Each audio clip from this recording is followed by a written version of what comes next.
And we're back and better than ever, still in 12.2, where we're showing you how to do chemical calculations.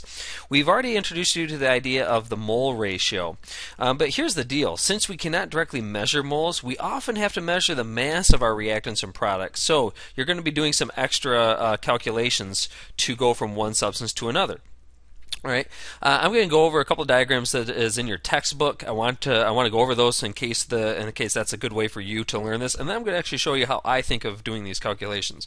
First of all, let me get my pen here. Here we go.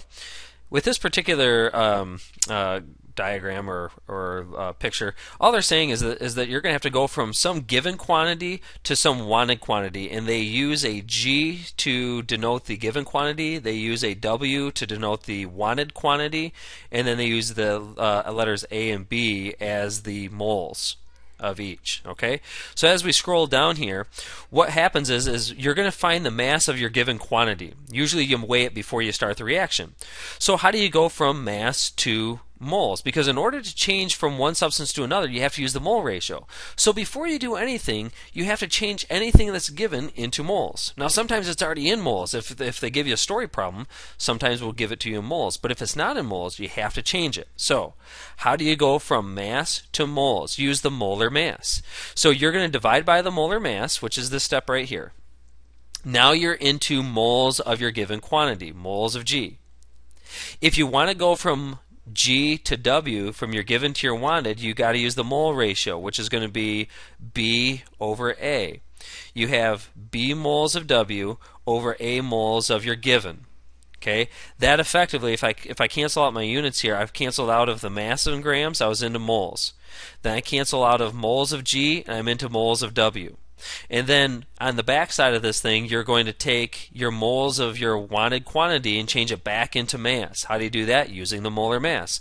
So that moles of W divide out and you're left with the mass of your wanted quantity. Alright, so let's go ahead and scroll down here. I've already taken the liberty of retracing your molar roadmap onto the screen here. Realize you should always have your periodic table out, which does have your molar roadmap on the back of that. So make sure that that is always available. It's a very important tool for you. Alright, so here's your problem. Let's take aluminum solid reacting with copper 2 chloride. That's going to be in solution, so it's AQ. That is going to produce aluminum chloride, which is AlCl3. That will also be in solution. And copper solid is going to come out of that solution. So that's Cu with an S behind it. When you balance the equation, you're going to need a 2 out front with the aluminum. You're going to need a 3 here, a 2 here, and a 3 here.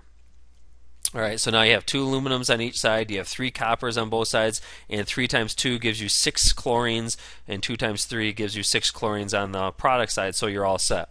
So here's the question. In the reaction above, what mass of copper, Cu, which is a solid here, can be produced from 10 grams of aluminum, which is a solid? So here's what you got to do. You start with your given quantity, which happens to be 10 grams of aluminum. Alright?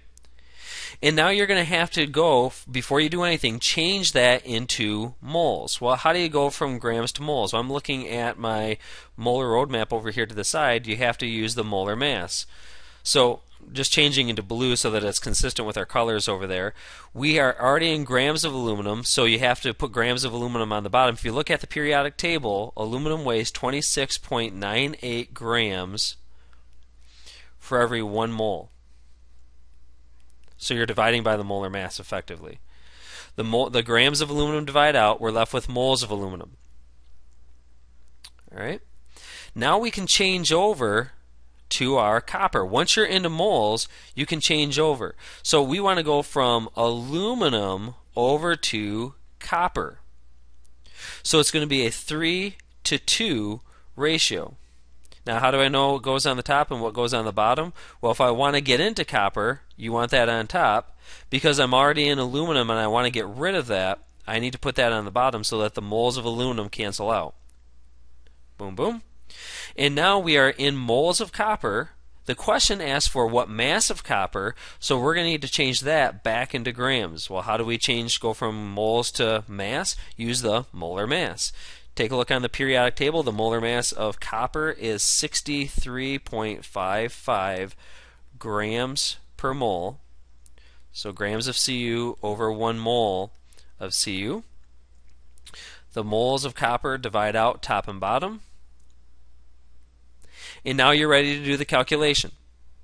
You have 10 times 1 divided by 26.98 times 3 divided by 2 times 63.55 divided by 1. And if you perform that calculation correctly, you should get 35.3 grams of copper. So that's how much copper will be produced from 10 grams of aluminum. Now, a couple of things. First of all, you might be saying, well, wait a minute, how can you make more copper than what you have with aluminum? Well, some of the mass is actually, we're not talking about the law of conservation of mass here. You have other compounds that also have mass. So the mass that you begin with between your reactants will still be the same as the total mass of your products. It doesn't say that you have to have equal masses of aluminum and copper. It just says the total mass of reactants equals the total mass of the product. So it's very reasonable that 10 grams of aluminum can produce 35.3 grams of copper. On another note, notice how I always use all of my units in terms of the grams and the compound. So grams of aluminum, moles of aluminum, grams of aluminum, etc. Make sure that you don't shortchange your use of the units in these calculations, because if you do, you're going to put a number in the wrong spot. The units and the labels tell you whether or not you're doing the calculation correctly.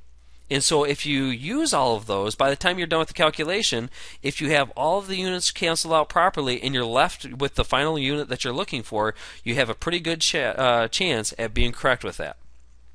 All right? In the next podcast, we're going to go ahead and try another. We'll jump into example 4. Stay tuned.